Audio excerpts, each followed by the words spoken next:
Assalamualaikum warahmatullahi wabarakatuh. Hai teman-teman, kembali lagi bersama saya Wahini Maulida, NIM 21051005, mahasiswi Fakultas Hukum Universitas Maliku Saleh. Yang mana di sini saya akan menjawab ujian akhir semester 2 dari dosen pengampu hukum perdata Pak Arif Rahman SH.MH. Yang mana soal pertama adalah jelaskanlah manusia sebagai subjek hukum dan badan hukum sebagai hukum. Jawabannya adalah manusia sebagai subjek hukum, setiap manusia telah menjadi subjek hukum sejak ia dilahirkan. Bahkan jika kepentingannya menghendaki, sejak masih dalam kandungan pun ia telah menjadi subjek hukum, kecuali jika meninggal pada saat dilahirkan. Manusia sebagai subjek hukum, setiap manusia mempunyai hak dan kewajiban tanpa kecuali, yang mana telah diatur pada pasal 2 KUH Perdata. Seseorang mulai disebut sebagai subjek hukum atau sebagai pendukung hak dan kewajiban sejak dilahirkan sampai dengan meninggal dunia. Selanjutnya soal nomor 2. Jelaskan tentang hak milik, gadai, fidusia, dan hak tanggungan. Buktikan perbedaan dari masing-masing hak tersebut dengan contoh menurut sistem hukum Indonesia. Jawabannya adalah berdasarkan Pasal 20 Ayat 1 Undang-Undang Nomor 5 Tahun 1960 tentang Peraturan Dasar Pokok-Pokok Agraria, menerangkan bahwa hak milik adalah hak turun-temurun, terkuat dan terpenuh yang dapat dipunyai orang atas tanah dengan mengingat ketentuan dalam pasal 6. Contohnya yakni adalah hak milik, hak guna usaha, hak guna bangunan, hak pakai, hak sewa untuk bangunan, hak membuka tanah, ataupun hak memungut hasil hutan, dan lain-lain. Seperti contoh bahwa hak milik pribadi, tempat seseorang berada adalah rumah tempat tinggal kita, dan kelompok sosial adalah tempat di mana kita bergaul dengan masyarakat lainnya.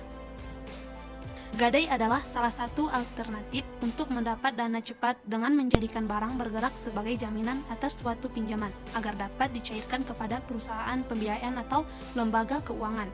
Contohnya, individu membeli kendaraan dan membayar penjual menggunakan dana dari bank.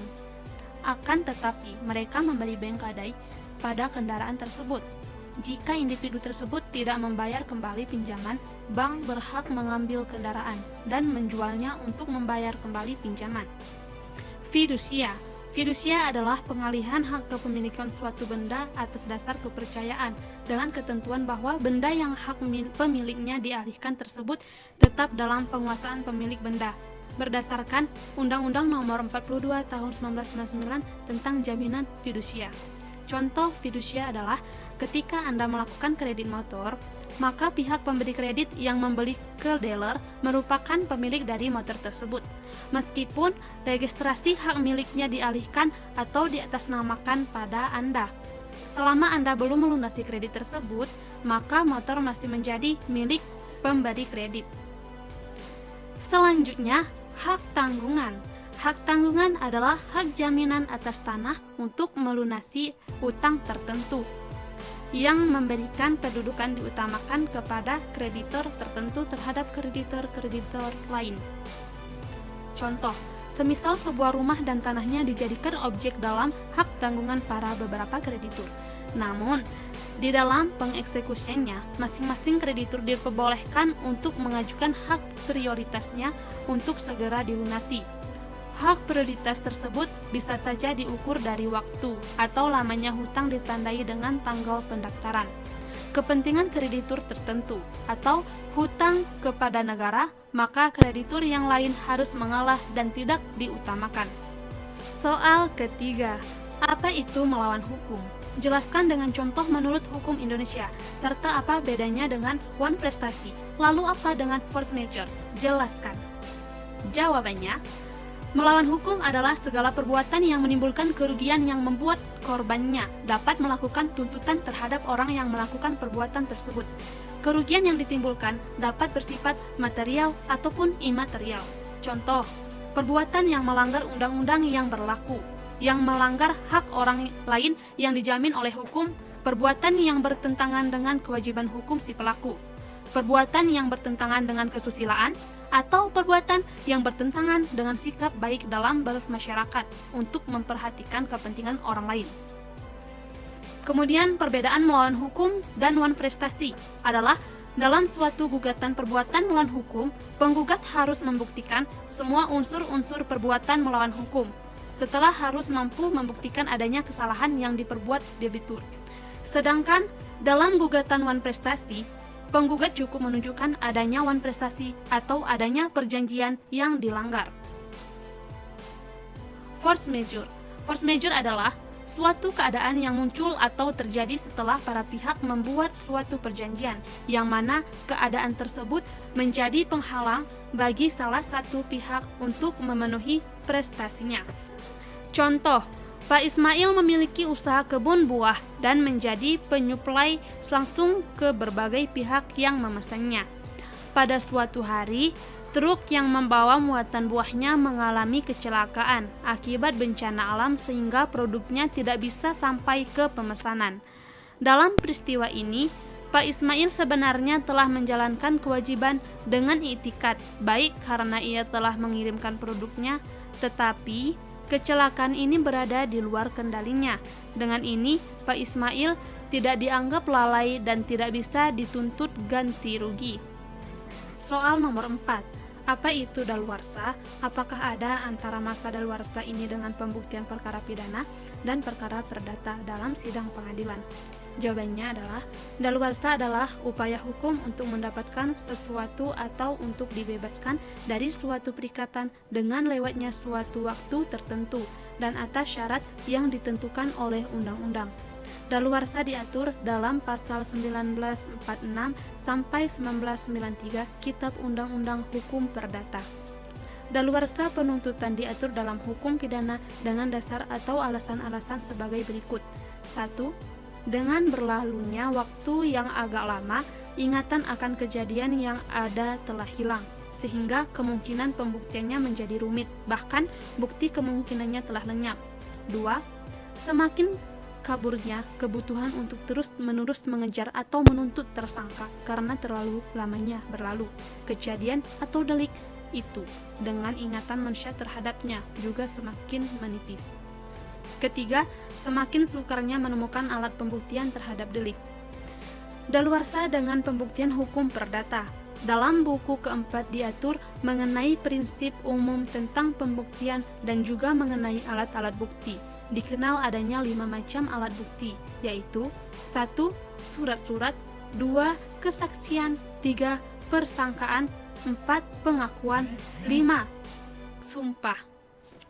Daluarsa atau lewat waktu berkaitan dengan adanya jangka waktu tertentu yang dapat mengakibatkan seseorang mendapatkan suatu hak milik, atau juga karena lewat waktu menyebabkan seseorang dibebaskan dari suatu penagihan atau tuntutan hukum. Selain itu, diatur juga hal-hal mengenai pelepasan hak atau yaitu dihilangkannya hak bukan karena lewatnya waktu tetapi karena sikap atau tindak seseorang yang menunjukkan bahwa ia sudah tidak akan mempergunakan suatu hak. Soal nomor 5. Apa bedanya perikatan dengan perjanjian menurut KUH Perdata? Jelaskan dengan contoh konkret. Jawabannya adalah perjanjian persetujuan dan kontrak pada esensinya memiliki makna yang sama, yaitu peristiwa hukum di mana dua pihak atau lebih saling mengikatkan diri untuk berbuat atau tidak berbuat sesuatu yang melahirkan adanya hubungan hukum. Dari perjanjian, persetujuan, dan kontrak lahirnya sebuah perikatan.